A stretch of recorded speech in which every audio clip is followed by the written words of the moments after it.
வார்நேவும் திருவடிகளுக்கு நீர் கொடுத்த இரு கரங்களை கூப்பி உம்மை வாழ்த்தி வணங்கி சொல்லி சேர்த்து உங்கள் முன்னால் சமர்ப்பிக்கிறோம்.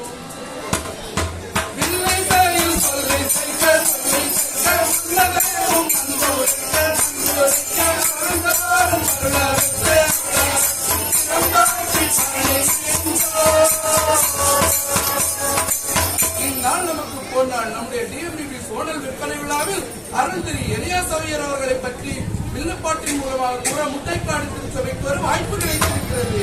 உங்கள் அனைவருக்கும் வாழ்த்துக்களையும் வணக்கங்களையும் கூறிக்கொள்கிறோம். நம்முடைய டிஎம்டிபி ஸ்தாபகரான அருள் திரு எலியாஸ் அவர்கள் 1932 ஆண்டு ஜனவரி 27 நாள் குமரி மாவட்டத்தில் கருக்குளம் வட்டம் விளவன்கோடி என்ற கிராமத்தில் தாவீது செல்லம்மாள் தம்பதியருக்கு மகனாக பிறந்தார். ஆமா, அவர் வளர்க்கப்பட்டார் தெரியுமா?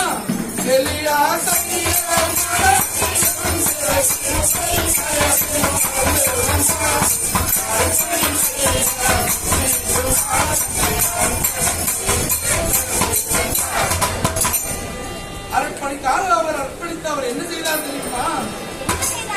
பாலுகந்தன் வழியை எதனால் சுத்தம் செய்வார்? நமது வசனத்தின்படி தன்னை காத்துக்கொள்ளும் என்ற வார்த்தைக்கேற்ப 1958 முதல் தன்னை பேராய் ஊழியத்திலும் வாலிபர் ஊழியத்திலும் செயல்படுத்துகிறார். அந்த வேளையில் என்ன நடந்தது தெரியுமா? சொல்றேன் கேளுங்க. மனிதன் தனிமையாக இருப்பது நல்லதென்ன என்று தேவன் உணர்ந்து எலியாஸ் அவர்களுக்கு இறைப்பணியாற்ற ஏற்ற துணையை கொடுத்தார்.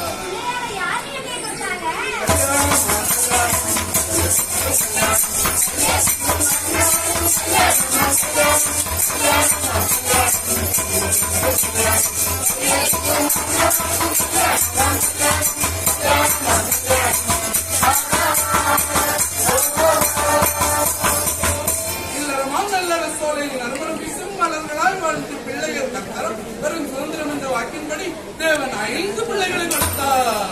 5 பிள்ளைகளா? ஆமா. அந்த வேளையில் என்ன நடந்தது தெரியுமா? தன்னுடைய இளையர் பள்ளி படிப்பை பங்காறு வெற்றியுள்ள கல்லூரியில் படித்து வந்தார். அந்த வேளையில் ஒரு காட்சி கண்டார். அதன் விளைவு என்ன தெரியுமா? அக்காட்சி அவரை மலைநாட்டு மிஷினரியாக தன்னை அர்ப்பணிக்க செய்தது. பாட்டி நன்றா பாட்டி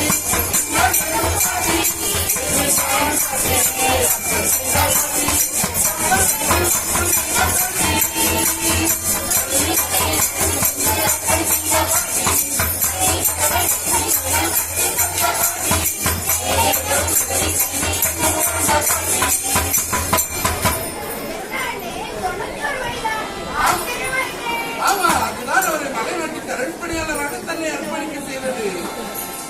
அவரது இளையல் கல்வியை முடித்து பேராயத்தின் கீழ் உள்ள மண்டைக்காடு பகுதி கருகாமையில் உள்ள காரியாவை திருச்சபை போதவராக நியமிக்கப்பட்டார்.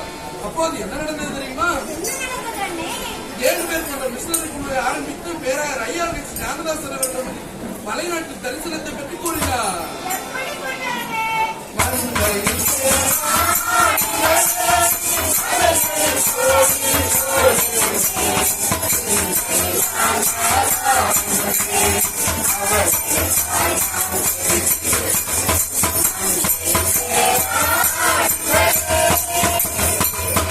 மலை நாடுகளில் மக்களை கொடுத்த ஆர்வம் கொண்ட அவர் என்எம்எஸ் மிஷனரி இயக்கத்தின் மூலமாக ஜவ்வாது மலைக்கு சென்றார்.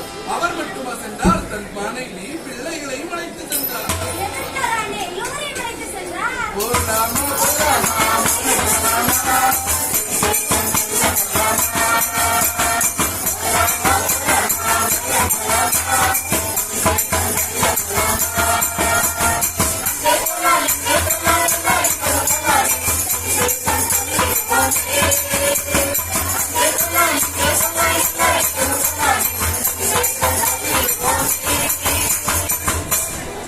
ஜவ்வாதுமலையில் 14 ஆண்டுகள் இறைப்பணி செய்து அநேகர் இயேசுவை ஏற்றுக்கொள்ள வழிகாட்டினார். அங்கு மருத்துவ ஊழியர்கள், அர்ப்பணி இயக்கம், வாலிபர் இயக்கம், பேராய போதர் பயிற்சி களமாகவும் உருவாக்கினார். இவ்வாறு இறைப்பணி சிறப்பு நடவடிக்கைகளில் எலியாஸ் வீட்டில் ஒரு சோகமான நிகழ்வு நடைபெற்றது. ஐயரின் கடைசி மகன் ராஜாவுக்கு திடீர் நபோலிய காய்ச்சலால் பாதிக்கப்பட்டு இடது கை கால் செயல்படாமல் இருந்தது. எந்த சிகிச்சை பலன் கொடுக்கவில்லை. ஐயோ பாவம். காற்றும் வல்ல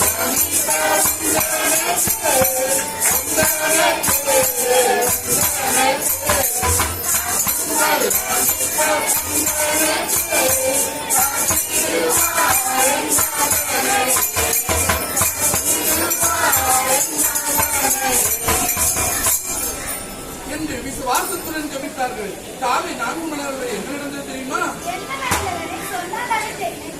விடுதலை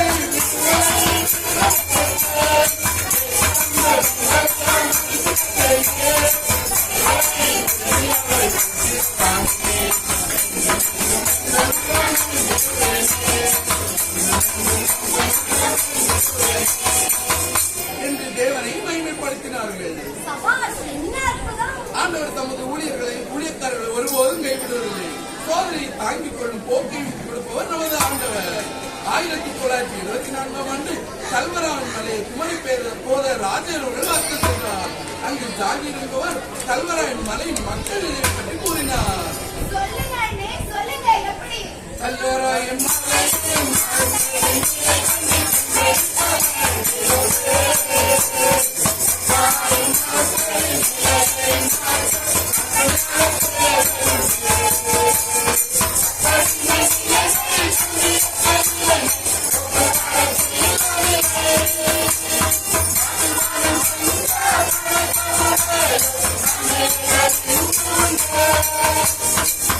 இதை கேட்ட எலியாஸ் தன்னை என்எம்எஸ் ஊழியத்தில் தெரிவித்து தேக்கம்பட்டி கல்வராயன் மலை டிவிஎம் தொடங்கினார்.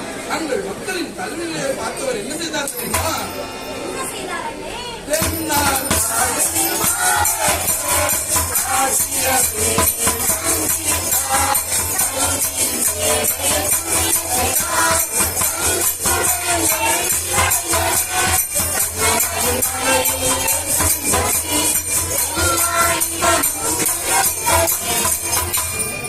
அது மட்டுமா, கல்வராயன் பகுதியில் 200 ஊழியர்கள், மாணவர் இல்லங்கள், மருத்துவமனைகள் உருவாக்கப்பட்டன.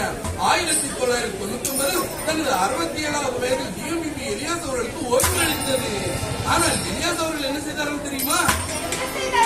சொல்றேன்.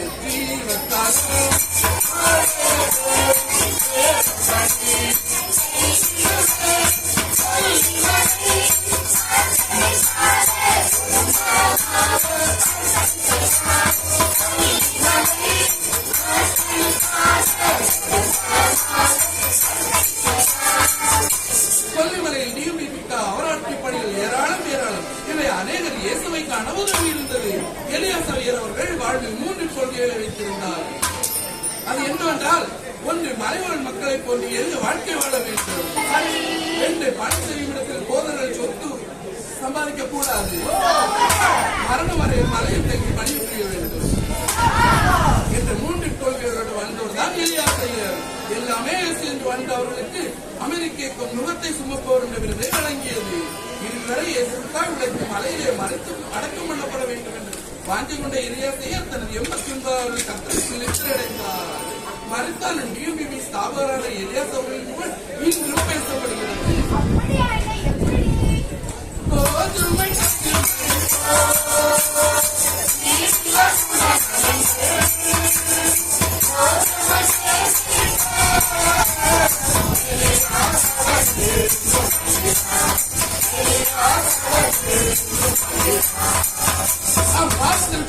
தன் வாழ்க்கையை அழித்துக் கொண்டிருக்கிற ஏராளம் அவர்களுக்கு இயேசுவை வழியை காட்டி பரலோகத்தில் சேர்க்க இன்றே அர்ப்பணிப்பு. மார்க் 16:15 சொல்கிறது, நீங்கள் உலகமெங்கும் போய் சுவிசேஷத்தை பிரசங்கியுங்கள், ஏது இயேசுவின் கட்டளை. ஆகவே நாம் எலியாசை போன்று இயேசுவை அறிவித்த இணைந்தே செயல்படுவோம் என்று கூறி மங்களாட்டு பாடல் நீதி என்ற வரிகளை செய்கிறோம்.